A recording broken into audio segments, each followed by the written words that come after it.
14 فروری کو ایک کبھی کام کے ساتھ نسبت ہے جو یہود و نصارہ کی ایجاد ہے۔ افسوس کے ساتھ کہ ہماری نئی جنریشن کالج اور یونیورسٹیوں میں پڑھنے والے وہ جدید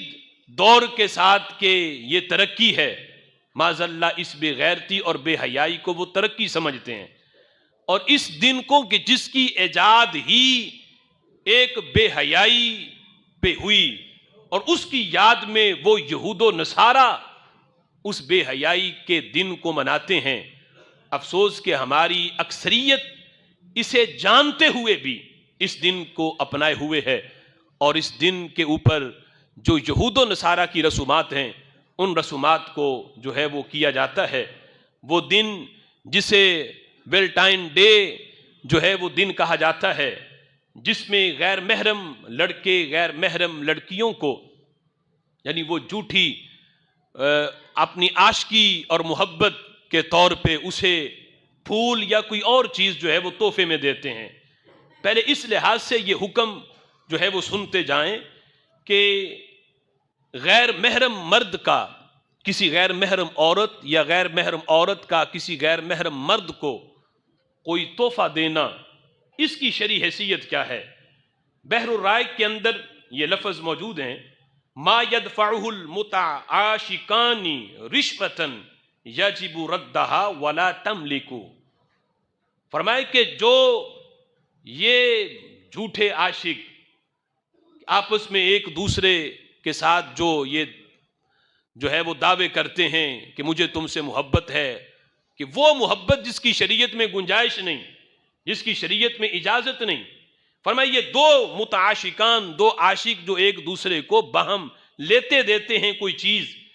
فرمائے رشوتاً، یہ رشوت کے زمرے میں آتا ہے۔ وہ گناہ جو رشوت لینے دینے پہ جو گناہ ہے، اس تحفے تحائف پر بھی اللہ رشوت والا گناہ درج فرماتا ہے، یعنی اگر یہ تحائف جو ہیں وہ دیے جائیں۔ اور بالخصوص اس موقع پر یعنی یہ مسئلہ بھی ذہن میں رکھیں کہ اگر کسی لڑکے کا کسی لڑکی کے ساتھ رشتہ طے ہوا ہے، جسے ہم منگنی کہہ دیتے ہیں، ایک تو ہے کہ گھر والے اپنی طرف سے کوئی چیز جا کے لڑکی کو دیں، اس پہ تو چونکہ عرف ہے، اس کی تو اجازت ہے، لیکن یعنی خفیہ طریقے سے لڑکا رشتہ طے ہونے کے بعد لڑکی کو اپنی طرف سے کوئی گفٹ بھیجے یا لڑکی بھیجے، تو یہ بھی اسی زمرے میں ہے، رشوت کے زمرے میں، اور اس کی بھی شریعت کے اندر اس کی بھی جو ہے وہ اجازت نہیں ہے۔ یہ کتنا قبیح عمل ہے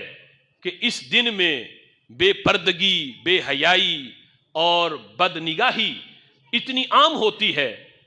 کہ وہ کفار بھی دیکھ کے مسلمانوں کی طرف یہ کہتے ہوں گے، اصل میں ان کے ہاں تو یہ کوئی عیب ہی نہیں، انہوں نے اس دن کو پروان اس لیے چڑھایا، اور ہمارے ٹی وی چینلوں کو انہوں نے فنڈ دے کے، پیسے دے کے اس دن پہ کہ آپ اس دن کا جو ہے اس پہ پروگرام کریں اور اس دن کی آپ مشہوری کریں، تشہیر کریں۔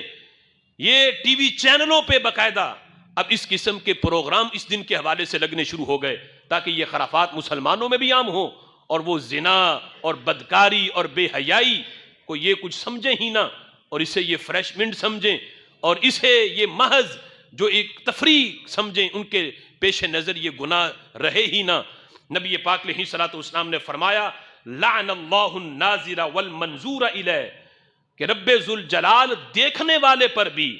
اور جس کی طرف دیکھا جائے اللہ دونوں پر لعنت فرماتا ہے۔ تو پوچھا گیا کہ دیکھنے والا تو قصوروار ہے کہ اس نے دیکھا ہے، جس کی طرف دیکھا گیا اس کا کیا قصور؟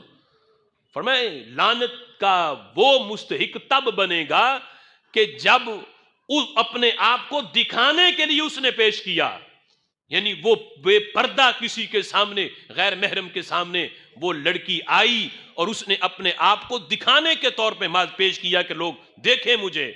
تو پھر لعنت کی مستحقہ وہ بھی بنے گی، دیکھنے والے پہ بھی لعنت، جس نے قصدن دیکھا اور جس نے قصدن اپنا آپ دکھایا، فرمایا ان دونوں پر رب ذوالجلال کی لعنت۔ اور سنن ابی داؤد کے اندر یہ لفظ ہیں، میرے آقا فرماتے ہیں وَالْيَدَانِ تَزْنِيَانِ فَزِنَاهُمَا الْبَطْشُ وَالرِّجْلَانِ تَزْنِيَانِ فَزِنَاهُمَا الْمَشْيُ والفم یزنی فزناہما القبل. فرمایا کہ یہ نہ سمجھو کہ زنا وہی ایک مخصوص عمل کا نام ہے زنا. فرمایا کہ ہاتھ بھی زنا کرتے ہیں، پاؤں بھی زنا کرتے ہیں، منہ بھی زنا کرتا ہے. فرمایا ہاتھوں کا زنا پکڑنا ہے. کسی غیر محرم کو اگر ہاتھ لگایا تو یہ ہاتھوں کا زنا ہے. اگر گناہ والے کام کی طرف چل کے گئے تو یہ پاؤں کا زنا ہے. اور اگر کسی ایسی جگہ پہ اپنا منہ رکھا یعنی بوسہ لیا کہ جہاں بوسہ لینا حرام ہے، فرمایا یہ اس کے منہ کا زنا ہے. ہاتھوں کا بھی زنا ہے، پاؤں کا بھی زنا ہے، آنکھوں کا بھی زنا ہے. آنکھوں کا زنا فرمایا وہ ہے کہ جہاں دیکھنا اس کے لیے جائز نہیں تھا وہاں اس نے دیکھا تو فرمایا یہ آنکھوں کا زنا ہے. اور ایک حدیث کے اندر میرے محبوب نے یہاں تک فرمایا کسی کے سر پہ لوہے کا کیل ٹھونک دیا جائے، خیر لہو، یہ اس سے بہتر ہے من ان یمس امرأۃ لا تحل لہو، وہ اس سے بہتر ہے کہ وہ ایسی عورت کو چھوئے کہ جس کا چھونا اس کے لیے حلال نہیں تھا. فرمایا اس کے لوہے میں سر میں لوہے کا کیل ٹھونکنا یہ بہتر ہے. اس پہ اتنی جو ہے نہ تو درد ہے اور نہ یہ اتنا کبھی عمل ہے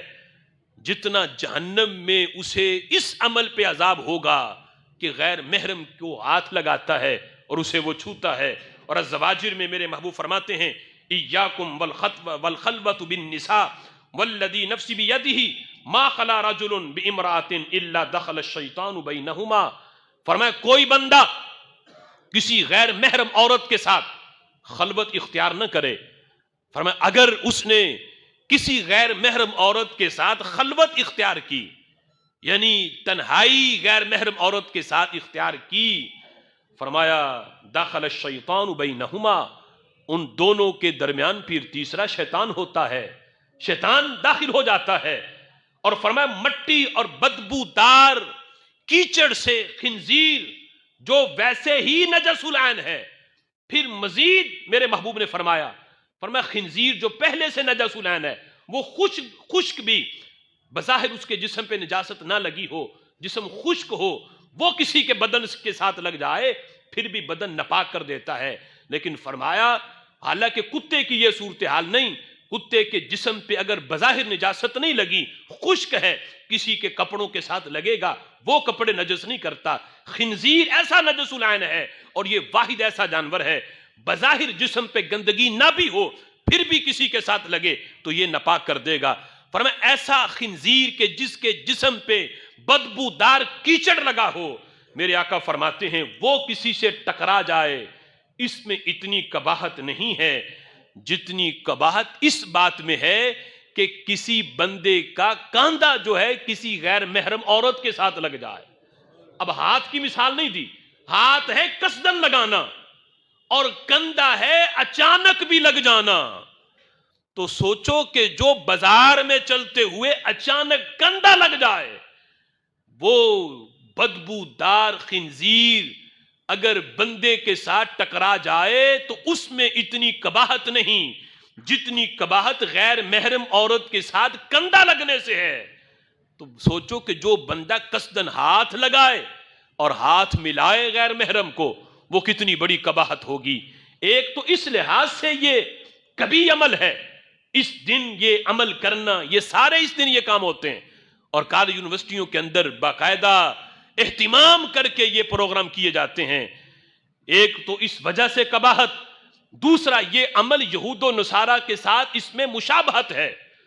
اور میرے آقا فرماتے ہیں من تشبہ بقوم فہو منہم، جو کسی قوم کی مشابہت اختیار کرے وہ اسی میں سے ہوگا. اور پھر سوچو کہ ایک وہ عمل جو بذات خود حرام ہے، یعنی غیر محرم کو اس دن میں تحفے تحائف دینا اور اپنی محبت کا اظہار کرنا، اور یہاں تک کہ معاذ اللہ سے آگے تک چلے جانا، وہ کیا کیا ہوتا ہے یہ بیان کرنے کی حاجت نہیں. یعنی یہ ایک ہے کہ جو کام ہی بذات خود ناجائز و حرام ہو اس میں یہود و نصارہ کی مشابہت کتنی کبھی ہوگی. میرے محبوب نے تو اس عمل میں بھی مشابہت کو منع کر دیا جو عمل بذات خود جائز تھا. ایک حدیث کے اندر جس وقت میرے محبوب علیہ السلام کی عادت کریمہ تھی، حضرت عبادہ رضی اللہ تعالیٰ عنہ بیان کرتے ہیں کہ میرے محبوب جب بھی کسی جنازہ کے ساتھ جاتے، آپ کی عادت تھی جب تک میت کو قبر میں دفن نہ کر دیا جاتا حضور بیٹھتے نہیں تھے۔ تو جب یہ عمل ایک یہودی تک پہنچا تو وہ یہودی کہنے لگا کہ ھذا نصنع یا محمد، کہ یا رسول اللہ صلی اللہ علیہ وسلم یہ تو آپ کی شریعت میں نہیں، یہ تو ہم بھی ایسا ہی کرتے ہیں کہ جب تک میت کو دفن نہ کر دیا جائے تب تک جو ہے وہ ہم بھی نہیں بیٹھتے۔ جس وقت میرے محبوب نے یہ سنا کہ یہ عمل یہودیوں کا ہے، اگرچہ بذات خود عمل میں کوئی قباحت نہیں تھی کہ میت کی تعظیم کے پیش نظر تب تک کھڑے رہنا جب تک اس کو قبر میں دفن نہ کر دیا جائے، یہ ایک عمل تھا، عادت تھی میرے نبی کی۔ لیکن جب یہ پتہ چلا کہ یہ کام یہودی بھی کرتے ہیں تو میرے آقا فجالس رسول اللہ، حضور فوراً بیٹھ گئے، فرمایا فقال خالفوہم، اور صحابہ کو حکم دیا صحابہ تم بھی بیٹھو، اگرچہ یہ عمل بذات خود جائز ہے لیکن چونکہ اس میں مشابہت ہے یہودیوں کے ساتھ، لہٰذا وہ عمل کہ جس میں یہودیوں کے ساتھ مشابہت ہوگی، اسلام یہ ہے کہ اس عمل میں یہودیوں کی مخالفت کی جائے۔ یعنی ایسا عمل کہ جو بذات خود جائز تھا لیکن مشابہت کی وجہ سے میرے نبی نے اسے بھی منع کر دیا۔ آج کے مسلمان کو سوچنا چاہیے کہ جن کے پیچھے چل کے تم اسلام کے قوانین کی دھجیاں اڑا رہے ہو وہ یہود و نصارہ، ان کی حیثیت کیا ہے؟ رب ذوالجلال نے تمہیں اسلام کی وجہ سے جو مقام دیا، آج جن کے پیچھے تم چل رہے ہو یہود و نصارہ کے پیچھے، قیامت کے دن ان کی حیثیت کیا ہوگی؟ میرے آقا فرماتے ہیں قیامت کا دن ہوگا دفع اللہ عز وجل الى کل مسلم یہودیا او نصرانیا، اللہ ہر مسلمان کو ایک یہودی ایک عیسائی پکڑائے گا اور اللہ فرمائے گا ھذا فکاکک من النار۔ فکاک کہتے ہیں کہ کسی چیز کو دے کے اپنی جان چھڑائی جائے، اللہ فرمائے گا یہ یہودی عیسائی تمہیں اس لیے پکڑائے ہیں اپنی جگہ پہ انہیں جہنم میں پھینک کے خود جنت میں چلے جاؤ۔ وہ یہود و نصارہ جو مسلمان کا فکاک ہیں کہ جنہیں پھینک کے ہر مسلمان نے کفارے کے طور پہ خود جنت میں جانا ہے، کہ جہنم میں اپنی نشست پہ اس یہودی کو بٹھاؤ، اس عیسائی کو بٹھاؤ۔ وہ نشستیں جو مسلمانوں تمہاری جگہ اللہ نے جہنم بھرنی ہے، وہ یہود و نصارہ آج انہی کے طریقے پہ چلو گے تو کل رب کو کیا منہ دکھاؤ گے؟ کس منہ سے وہ یہودی پکڑو گے؟ کس منہ سے وہ عیسائی پکڑو گے؟ وہ یہود و نصارہ ہی آگے سے تمہارے منہ پہ تماچے ماریں گے کہ یہ تو صرف نام کے مسلمان تھے، ہم نے وہ کام نہیں کیے، یہ تو ہمارے سے بھی چار ہاتھ آگے نکل کے انہوں نے وہ کام کر دیے۔ لہٰذا آج اس بات کی طرف توجہ دو کہ لوگ کہتے ہیں اس میں قباحت کیا ہے، چلو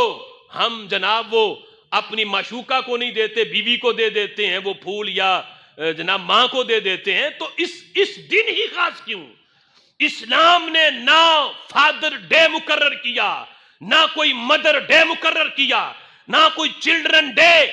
یہ فادر ڈے اور مدر ڈے صرف ان کے لیے ہے جن کے دل میں نہ باپ کی محبت نہ ماں کی محبت، انہیں سال کے بعد ایک دل نکال کے باپ سے اور ماں سے محبت کا اظہار کرنا پڑتا ہے۔ اسلام کا تو ہر دن مدر اور فادر ڈے ہے، اسلام تو کہتا ہے ہر دن اٹھو اور ہر دن اٹھ کے اللہ کو سجدہ کرنے کے بعد اپنے والدین کا دیدار کرو، اللہ دیدار پہ تمہیں مقبول حج کا ثواب دے دے گا۔